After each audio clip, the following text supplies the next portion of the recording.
no one would know. They would keep things hidden that nobody would find out.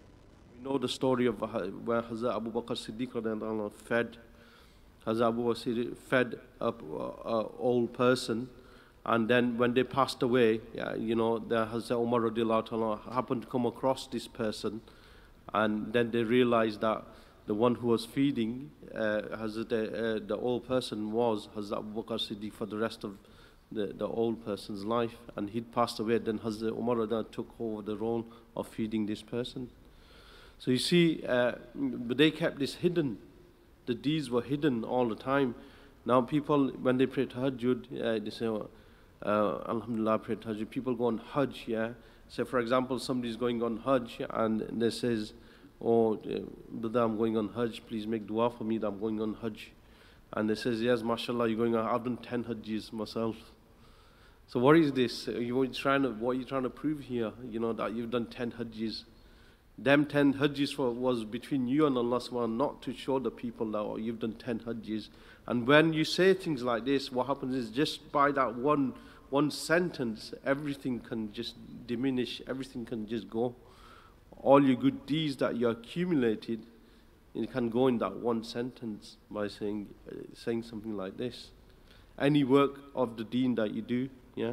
And this is how the shaitan plays. Okay, what the shaitan does is, you're physically here now, yeah. You're physically here. You doing a good deed. Alhamdulillah, you're doing a good deed. What does he do? He plays on your intention now. So for example, now I'm gonna give inshallah a short talk. Then I'm gonna ask you questions at the end to see who's been listening, who's not been listening. So this way we'll know whether you've learned or not. Yeah. So okay, now listen to what I've just said. I'm gonna ask you a short question. I'm gonna ask you a question. Now look inside your heart. Was there change in your heart then? Was there change? Thinking, oh my word, I'm gonna pay attention now. Was there change in your heart, or was there no change? You say, well, I'm going to listen to me. It doesn't matter if you ask me a question. If there was a change in your heart, then you've got to ask yourself the question that, who am I listening for now? You know what I mean? Am I listening attentively because Brother Shabir is going to ask me a question, or was I listening attentively from the beginning as well? And I did the same thing. What happened was yesterday in class, I was talking about similar things to the children in the class. And one of the brothers walked in. Suddenly the children saw him and they all sat up straight like this. And they're looking as though they're very attentive. I said, mashallah, yeah, you're all very attentive now. I says, who are you doing this for now? Now that you become attentive, your whole intention just in a split second has changed. In a split second, your whole intention has just changed now. Now you're sitting up straight and you're listening carefully because somebody's walked in. One of the parents had walked in and he sat there. So now that your whole thing is changed. And this is how long it takes for your intention to change and your sincerity to just go. Within a split second, it can go. I'm not going to ask you questions. I was just saying, testing on this ground. But I'm just saying that this is how long it takes, a split second where the sincerity goes. And they mentioned, a pious person mentioned that it's like a person, yeah, he has a bag or a purse which looks full, and inside it is full of stones. So it looks heavy, people pick it up, it's heavy, and it's full of stones. And people think this person is a wealthy person because he's got stones inside the purse. But he will receive no reward from Allah subhanahu wa ta'ala. Meaning that people think that he's got purse full of gold, but his purse full of stones. And this is the same way the actions that we do without sincerity, that we think, okay, we might have the robe, we might wear the Imam Sharif, we might wear the Jabbas and stuff like this. But if the actions are not done with sincerity, then this is what's going to happen, that people will think that, oh, this brother's pious, this brother's righteous, let's go and learn from him, yeah? But then in the end, on the Day of Judgment, there won't be anything there. And you know the famous hadith of Rasulullah sallallahu alaihi wasallam, where there was 3 people that came, and one of them was a scholar, And Allah subhanahu wa ta'ala asked him, what did you do? I gave you knowledge. Ya Allah, I spread the knowledge everywhere. Then it says, Allah subhanahu wa ta'ala says, you're lying. Even the angels at that time, the Mashayikhs mentioned, even the angels at that time will be shocked. The angels will be shocked to say that this person we thought was a pious and righteous person, but Allah subhanahu wa ta'ala is calling this person a liar. The angels will say, whoa, what's going on here? Then the angels obviously, they free from sin, so they'll say the same, repeat the same thing what Allah subhanahu wa ta'ala said, that you are a liar. And then Allah subhanahu wa ta'ala will tell him, you didn't do it for me. You did it for other people, to show other people that you're some scholar. So this is very, very important, that from the moment we wake up in the morning to the last thing at night when we go to sleep, every action that you do, every post that you post on Facebook, every post that you post on WhatsApp groups, and then just have the pure intention behind it. Why are you doing it? Ask yourself the question, why am I really doing this? Before you do the action, think before you do the action. Don't just do it, just think before you do the action. And like we met a brother yesterday, and he was, mashallah, he was saying that, one of his objectives is that, he wants to bring, he wants to help people all around the world, and, and he had he's not done it yet, but alhamdulillah, he had a very good intention regarding this. So I was thinking that, okay, even though in the end, if he doesn't end up doing this, that Allah subhanahu wa ta'ala will reward him for his intention. There's once a person, he walked past a mountain, and he's seen the mountain, and he was looking at the mountain, and he said, he said, oh Allah, if I had money equivalent to this mountain, I would give it in your path. Then he walked past, and then when he passed away, he looked at his book of good deeds, and he was shocked that so many good deeds were there, and without him doing anything. And then he was told him, do you remember one time you walked past that mountain and you said, oh Allah, if I had enough money equivalent to this mountain, I would give it in your path. But Allah subhanahu wa ta'ala had written it for him. Allah subhanahu wa ta'ala, and he got the reward for it. So it doesn't, even if you can't afford to give anything, what's the harm in making a good intention? There is no harm in making an intention. You know what I mean? You can make loads of intentions in your heart. With sincerity, not just, I've learned today, I'm going to make intention. So you go home and you don't plan, and in your heart, there's not really, you don't want to do that thing anyway, and you say, I'll just get the reward for it. Yeah, it doesn't work like that. Sincerity comes from the heart. It doesn't come from the tongue. It comes from your inner state. It's something which is inside you. You know what I mean? So when it comes inside you, you know for a fact that when you want to do something and you're sincere about it, you'll go forward and you'll do it. Nothing will stop you doing this because it's from your heart, you want to do it. Yeah? When it's just lip service, then you half-heartedly do the thing. You don't really want to do it. But because somebody's told you to do it, you half-heartedly do the job. You understand? So there's a big difference between a person who's sincere and a person who's not sincere. Inshallah, we'll talk about some of these things. So once a friend of Allah mentioned some actions to see if the person is sincere or not. So inshallah, I'll mention some of the actions here. So number one, he claims to fear Allah. So you see many people say, I fear Allah subhanahu wa ta'ala. Yeah, I'm scared of Allah subhanahu wa ta'ala. Yeah. But yet he does not abstain from sin. He doesn't refrain from sin. How can a person claim to fear Allah when he doesn't refrain from sin? So this claim the person is making is futile claim, is not a valid claim. When a person says he fears Allah, then he'll refrain from sin automatically. And a person is sincere when he says I fear Allah with sincerity, automatically the sins will go as well. A person doesn't do that, then it won't do. The second one he mentioned was he aspires for reward from Allah. He wants a reward from Allah, yet he does not perform any good actions. So he wants reward from Allah, but he doesn't want to do any actions. So although Allah subhanahu wa ta'ala can reward this person without good actions, but Allah requires that the person does good. So he does good and Allah subhanahu wa ta'ala gives him the reward. But this person wants reward from Allah. So that's, and now if he was sincere, he would do the actions. If he's not sincere, so he's just making a claim, oh, I want reward from Allah, but he doesn't want to do good actions. And third thing is, he desires to do good actions. You know, when you get some people say, oh, really, I really want to do something good today, or I really want to do a good action, yeah? But he doesn't make a plan to do anything about it. So he just says it. You know, you get many people like that.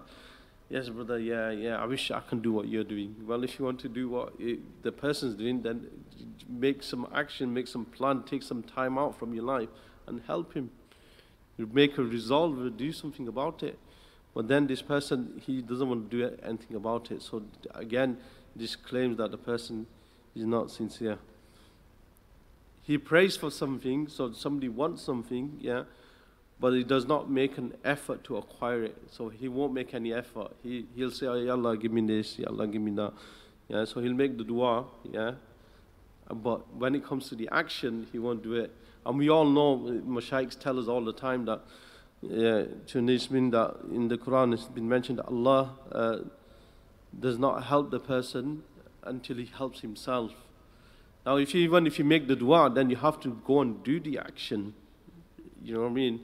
Somebody says, oh, I wish I had a job, yeah. He's not working at the moment, but he doesn't go out and he doesn't go to the job center, or he doesn't look on the internet to find a job. So how can this be possible? So he prays for something, yet he doesn't put the effort into acquire these things. So even Allah subhanahu wa ta'ala said, we will certainly show the ways to those who strive for us. You know, so Allah subhanahu wa ta'ala is telling us this, that the ones who strive, they will be shown the way. Ones who don't strive, you know, that's why we have this freedom of choice. We do what we have to do in our capability, in our power, and then leave the rest to Allah subhanahu wa ta'ala. And that's how it should be. Everything, every day in your life, that's how you should have your mindset.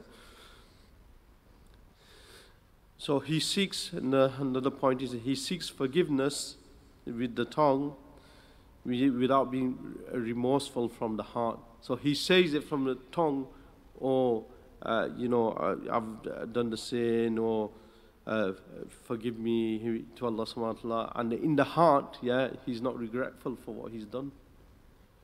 So he says it from his tongue, but from his heart, there's no regret.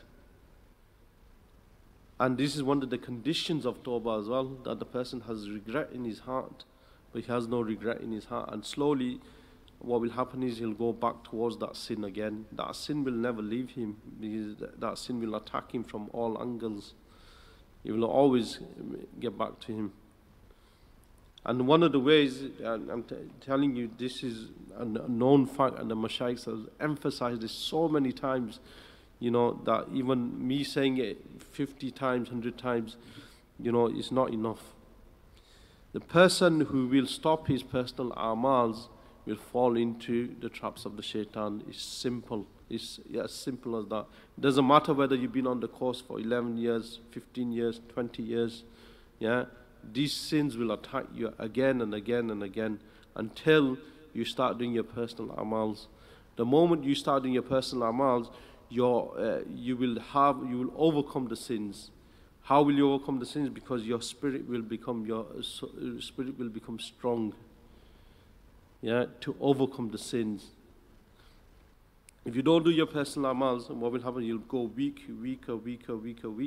and then when you're at your weakest point, the shaitan will attack you so hard that you will be very, very difficult for you to get back up again. Very difficult.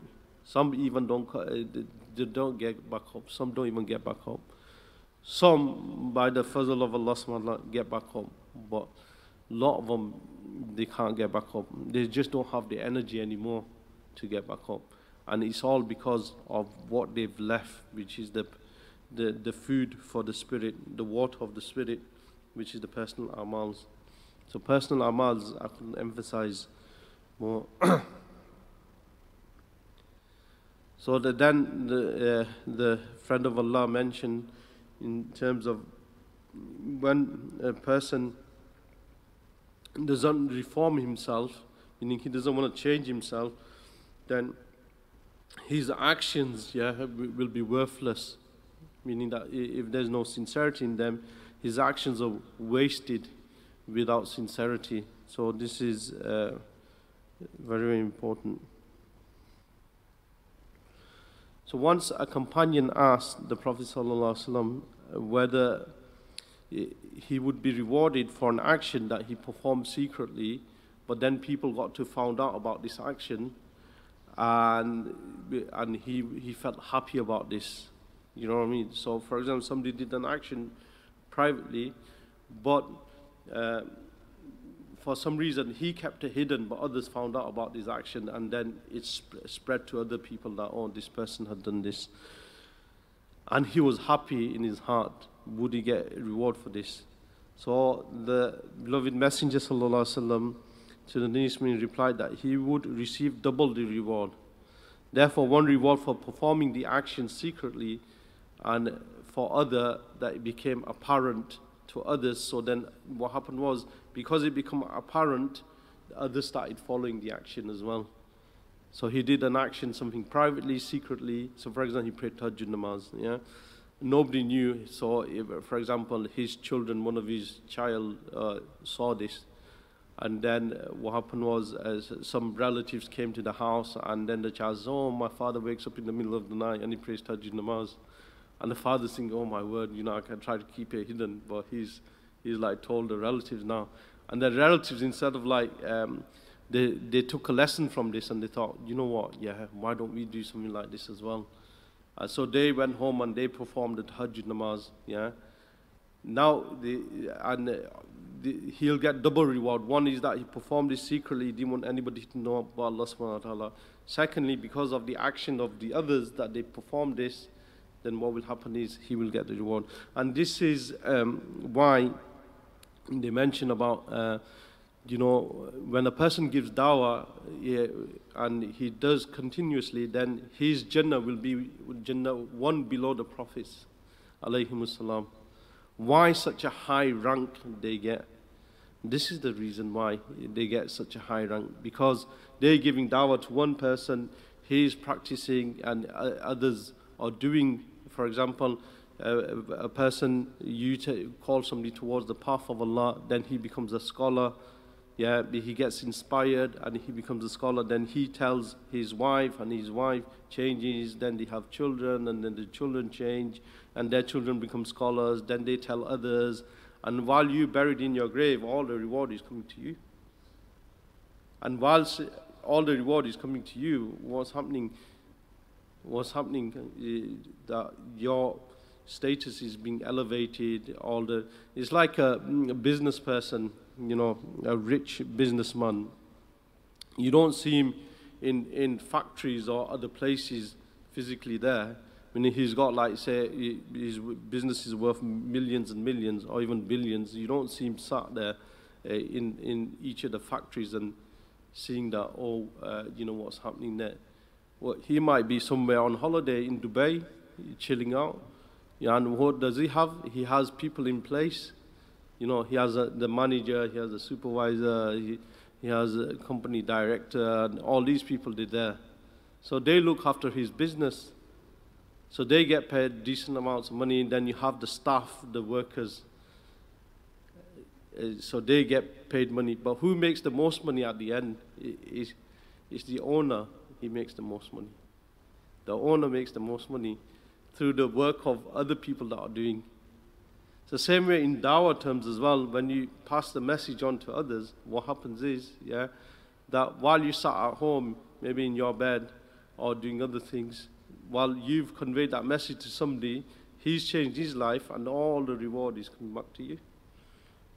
He gets his reward as well, but you get extra, you get your own reward, and you get the reward that he's That's why the Jannat is so high a level.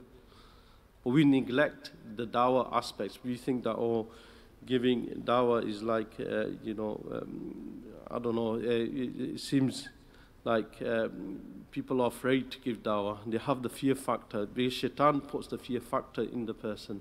And how can I speak to the person? We speak to people every single day about different things. Every single day we speak to people, about different subjects, different things. And if there was a room full of like 3-4 of us, we'd be speaking all night long without any problems. If a new person walked into the room, he'd even join the conversation with us all night. It doesn't matter if 5 new people came, it would still be talking.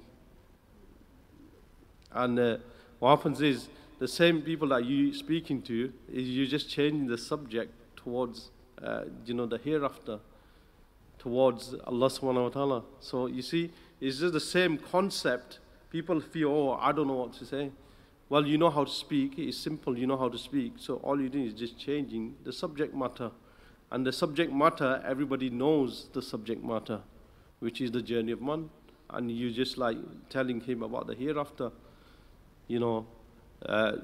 First you build the thirst in the person. So you're building that thirst. You're telling about the hereafter. And then he's going to want a solution at the end. Then you give the solution. So it's not really that hard, but because the shaitan plays a part, he throws the thoughts in your mind, oh, I'm not qualified, I can't give the message of the deen, or I don't know what to say, so stuff like this. So it's very, very important that we just pass the message on. So when a person, does his actions and he does it privately and nobody knows about it, then there is sincerity in that action. So there is sincerity in that action. So even look at yourselves when we go home today. Look at ourselves. That what do we do when we're on our own? What do we do when we're on our own? If we worship Allah subhanahu wa ta'ala, when we try to put that extra effort in to become close to Allah subhanahu wa ta'ala, then we can see that we are sincere. A person once asked us, saying, who's a sincere person? He replied, the sincere person is the one who conceals his good actions just as he conceals his evil actions. So when a person does his evil, he doesn't want anybody to know that he's done something wrong. So he conceals it, he keeps it hidden. So the same way he conceals his good actions as well. When it was asked what the pinnacle of sincerity was, he replied, when you detest to be praised by people. When they asked that, what is the pinnacle when somebody is really sincere? How would you know he's really sincere? He says that when somebody praises him, he doesn't like it. He detests this. So Hazrat Zunnun Misri Rahmatullah alayhi was once asked how to recognize Allah's chosen and special servants. So he replied by saying that there were 4 traits by which they could be recognized. Number 1, he forsakes ease and comfort. You know what I mean? So anything, he wants to put the effort, he wants to do mujahidah to reach Allah subhanahu wa ta'ala. And you can see from the lives of the awliya ikram that look how much mujahidah they put. Sayyidina Shaykh Abdul Qadir Jilani rahmatullahi and other mashaykhs, you can see for yourself, they're born wali, but even then they put so much mujahidah. So he spends from what he has in his possession. So whatever he has in his possession, whether he has a lot of money or very little money, he still gives in the path of Allah subhanahu wa ta'ala. Number 3 is content with his lowly status. So he doesn't matter, for example, he's happy to be not known, and he's happy with a lowly status rather than a high status. And number 4, praise and insult are the same to him. It doesn't matter whether somebody praises him or somebody insults him. Is the same. It doesn't matter to him. So these are like some of the characteristics of a person, chosen servants of Allah subhanahu wa ta'ala. And inshallah, just 4 signs of ostentation and then inshallah we'll finish here. So what are the 4 signs when somebody's like showing off, or somebody's not sincere to Allah subhanahu wa ta'ala, and then inshallah we'll finish. So number 1, being negligent of good actions when in seclusion. So like for example, when he's with a group of people, he's like some pious person, and he's doing, like he's in the masjid, he's picking up tasbih, picking up the Quran. And when he's at home on his own, none of these are there. You know what I mean? He doesn't pick up the Quran, he doesn't do the zikr, he doesn't do the amals, he doesn't do anything. But when he's spending some time in the masjid, you see him in the corner doing his personal amals. And then when he's at home, he's just like a completely different person. So being negligent of good actions when in seclusion. So when he's on his own, he's a different person. When he's with a group, he's different. Number 2, performing good actions with eagerness when in the public eye. So when people are seeing him, he's like doing more of the good actions. You know what I mean? So people are watching him, you know, in the public eye, so he's doing more. So number 3, excelling in the performance of those actions that attract praise. So he'll particularly do a certain action that people are going to praise him for.